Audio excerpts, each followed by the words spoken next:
Nice to meet everyone, and thank you very much for having me here. My name is Adam Hanina. I'm the CEO of AiCure. And AiCure stands for Artificial Intelligence Cure.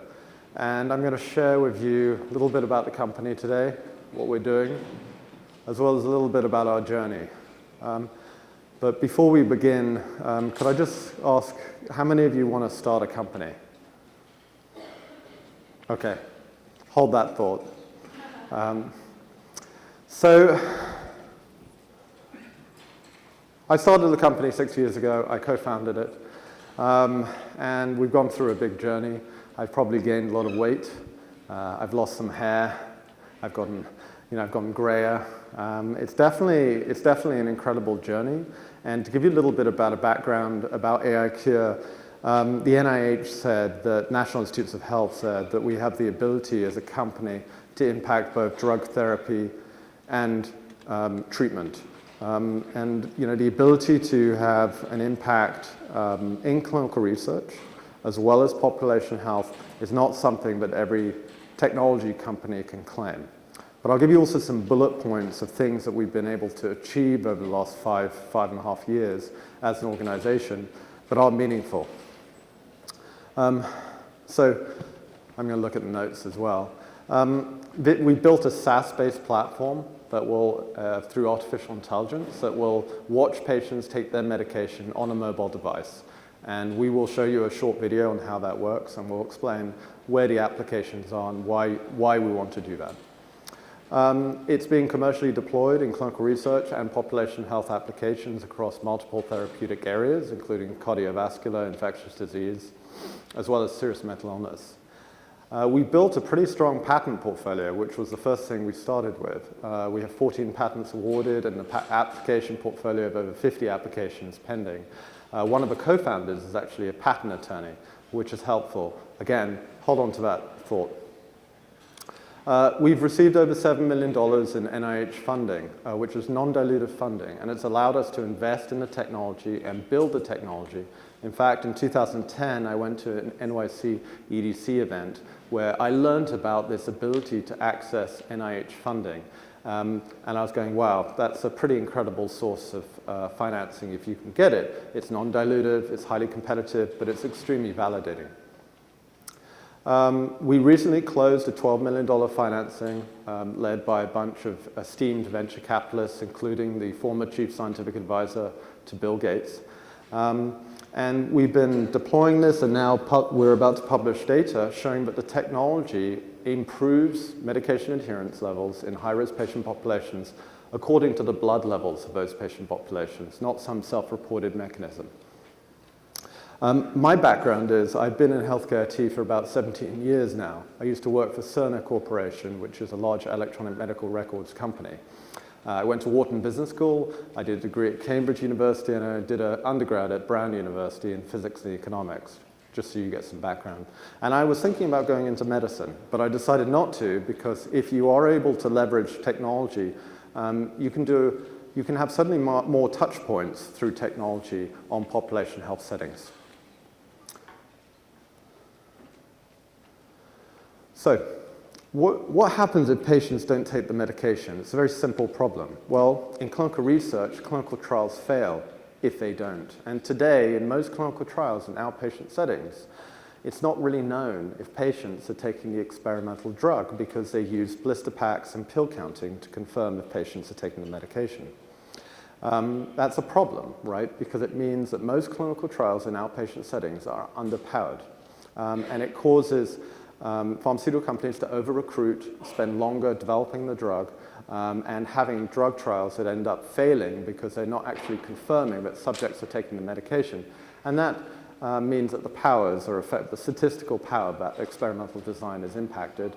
And then if the drug is launched onto the market, you risk actually having unsafe drugs or drugs that don't work.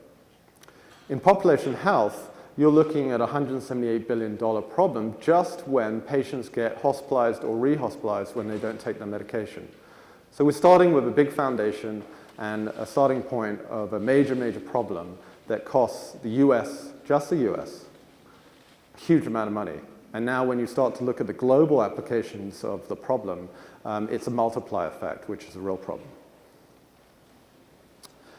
So one of the most important things when starting a company is to simplify the problem you're solving. And so at AiCure, we answer a very simple question, which is, do you know if your patients are actually taking the medication? And so I'm going to show you a 90-second video on how the platform works that will answer that question. When you watch the video, it's important to note that this is not like FaceTime or Skype or a photograph. This is an artificial intelligence platform that actually confirms the identity of the subject, the medication they're taking, and the act of ingestion. And when people see this video, they go, but can you cheat the system?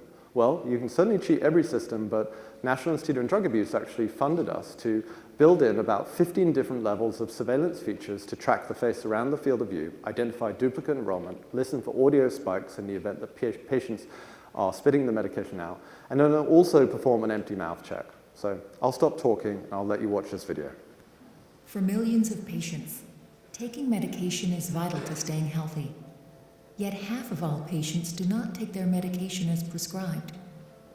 At AiCure, we use artificial intelligence on smartphones to visually confirm medication ingestion. We make sure that the right patient is taking the right medication at the right time. Biopharmaceutical companies, providers, and payers benefit from new efficiencies and higher quality data, allowing them to focus on those patients at highest risk of poor adherence or hospitalization. By leveraging intelligent technology on devices that people already have, AiCure has developed a powerful, accurate, and scalable adherence tool. The interactive technology can be downloaded as an app onto any mobile device and is designed to adapt to patient behavior over time. The platform can be customized according to disease type, patient demographics, and risk factors. Improper use or suspicious activity triggers real-time intervention. The process is entirely software-based, no widgets, no custom hardware, and no change to the manufacturing process. With a portfolio of intellectual property and multiple innovation awards, AiCure is transforming clinical research and the delivery of care on a global scale. AiCure, connecting the world's patients to better treatment and better care. Great. For millions of patients, taking medication... Just in case you wanted to watch it a second time. So let's see if we can switch.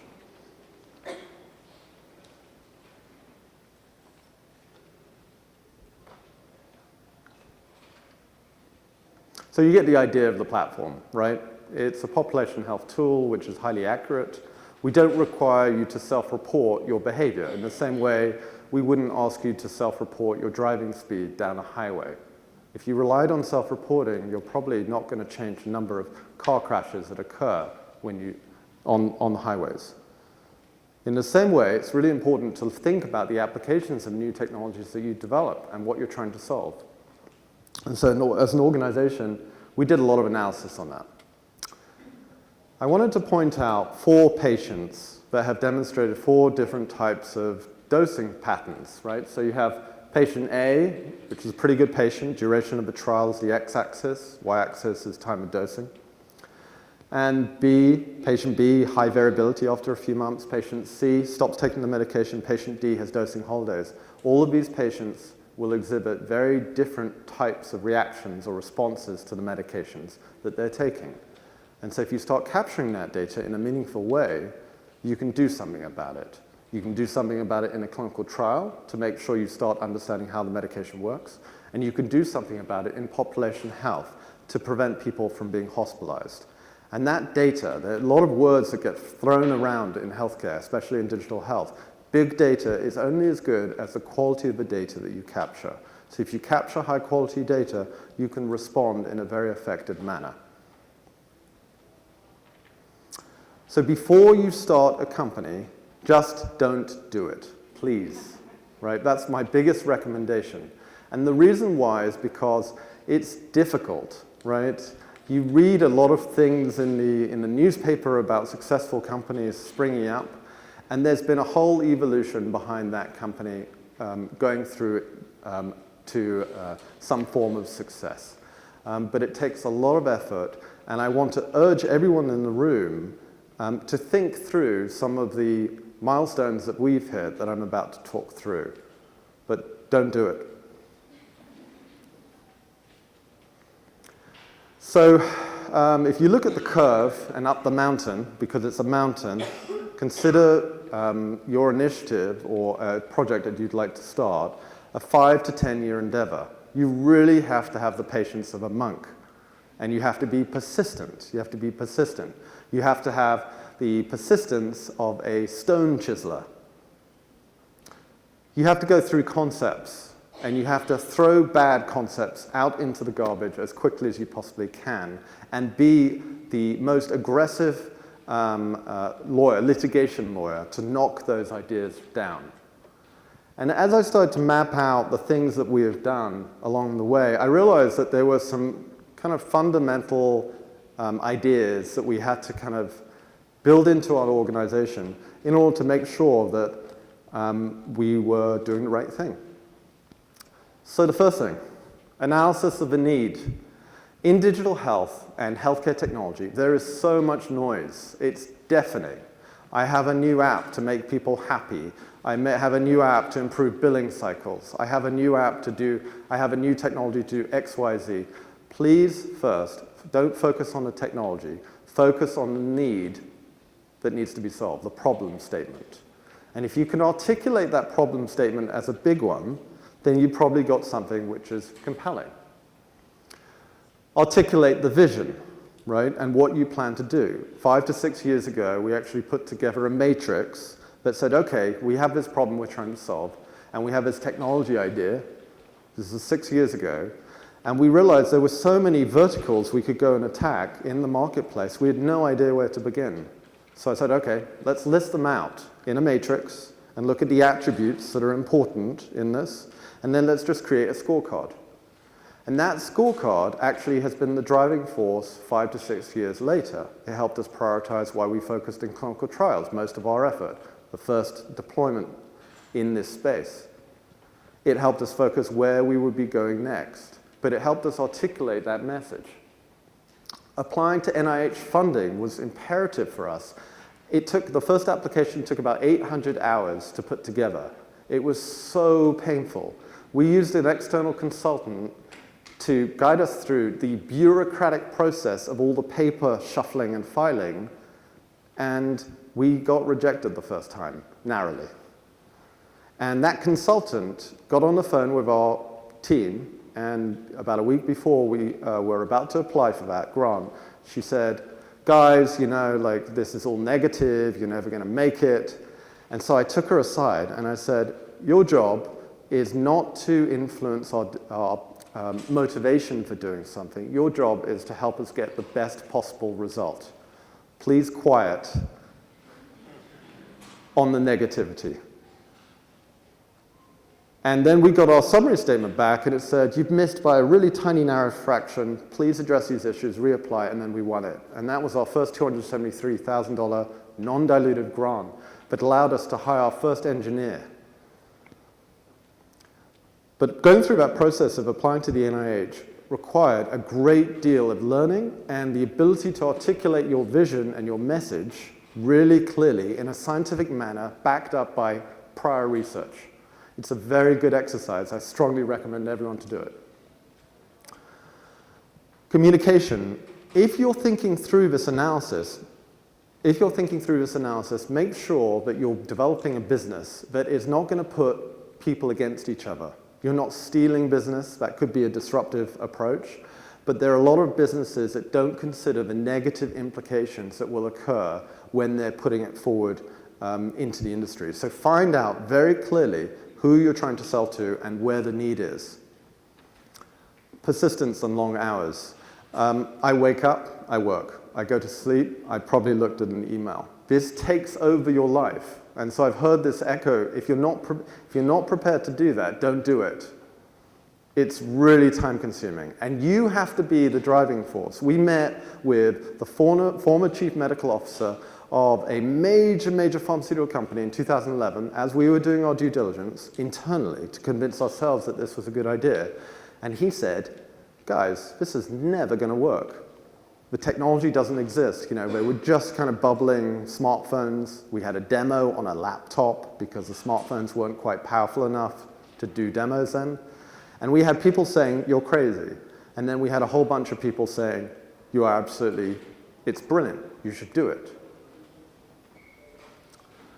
Cross-functional teams. Make sure you don't replicate team members as you build them. So we had people who had very, very different skill sets in the organization that allowed us to be extremely efficient with our resources because we had none in the beginning.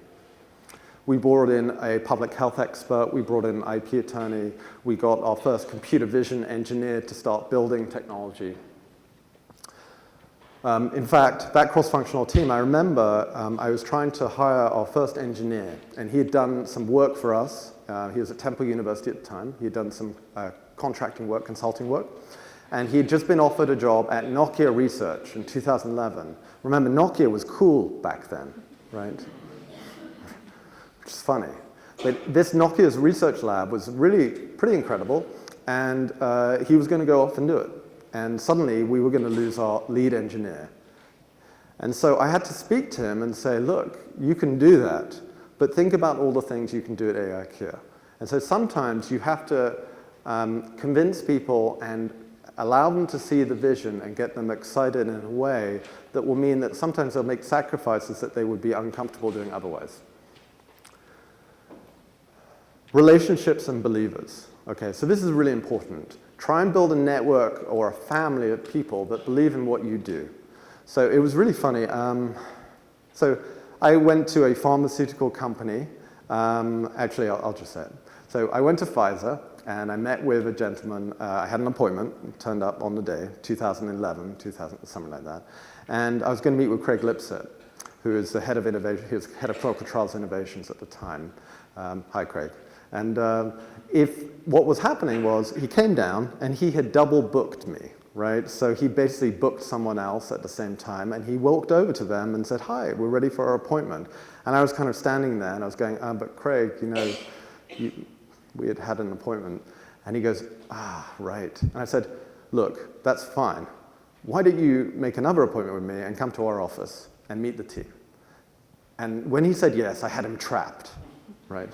So he came to our office like a week later, he met the team, and he got inspired by our vision, and he wrote a letter of support to the NIH as part of our funding application because he believed in what we were doing, and we got funded. So some of these things are random, but it's very important to be persistent and understand, who you need to meet and how you're going to network and how you're going to build this network effect of facilitators. Number 7, there's a lot of noise. There's a lot of noise. And there's a requirement to make as much noise as possible. I think AiCure has done a medium job in generating noise, but we haven't really focused much effort on it, to be honest. Because you can focus a lot of effort in generating Twitter followers and building news hype, but the most important thing you can do is build data and prove out your business case. Meaning, what is the justification for you developing a solution, offering a service, who benefits, and can you articulate a return on investment? Meaning, if someone pays you for that service, or you deliver some kind of care, how do you quantify the benefit? And so at AiCure, we're very focused in making that one-to-one relationship, meaning you buy our system, we'll be able to improve your statistical power in your clinical trial. You buy our system, we'll be able to keep those patients out of the hospital. And if you can create an argument, a value-based argument like that, you're probably on a winning streak. And you should focus all of your efforts on that area, less on the hype curve. And then there's the emotional story, right, which you need to be aware of, right? So this scale of happiness and sadness has not been validated, just as a justification. But you have to have stars in your eyes and be absolutely insane to start a company. So just be aware of that. Although I didn't put the last emoticon at the top, but I still have stars in my eyes, apparently. But you go through this emotional journey. It's draining. Make sure you have a support network. Make sure you have mentors and advisors that can provide guidance along the way. There will be times when the highs are high and the lows are low. Deals will die at least 3 times before they happen. And the first few years will be incredibly difficult. So just be prepared internally, not only to go through the checklist of what you need to do to build a great company, and we're still on our journey, but go through the emotional internal checklist as to whether you're prepared and cut out to actually go through that 5 to 10 year journey of building a great company in healthcare. So at AiCure, we have an idea of 2 television screens where we can simplify our value proposition. This is what I also urge you to do as you go through the thought exercise of building a company. The television on the left quantifies the statistical power improvements in clinical research which lead to days saved and drugs that can be accelerated or medications that can be accelerated into the hands of patients that we love. We get better drugs into the hands of patients, and we'll quantify that. The television screen on the right, the number of lives that we've prevented being re-hospitalized or even hospitalized because we make sure they take the medication. To be honest, nobody really wants to take medication. That's not the reason why they take medication. They take medication because it will improve their health, and they have data to show them that it will improve their health, or they have data to show their doctor that it will improve their health. So, with that said, and this is where I'm going to wrap up, if you go through that internal checklist, both emotionally and strategically, then I would say you should definitely do it, right? Because the hurdle is so high, but if you're successful, you have the ability to have an incredible impact on the world's health. And that's amazingly meaningful in these short lives that we live. So I would encourage everyone to think through that exercise and think through that process and do it. So thank you very much.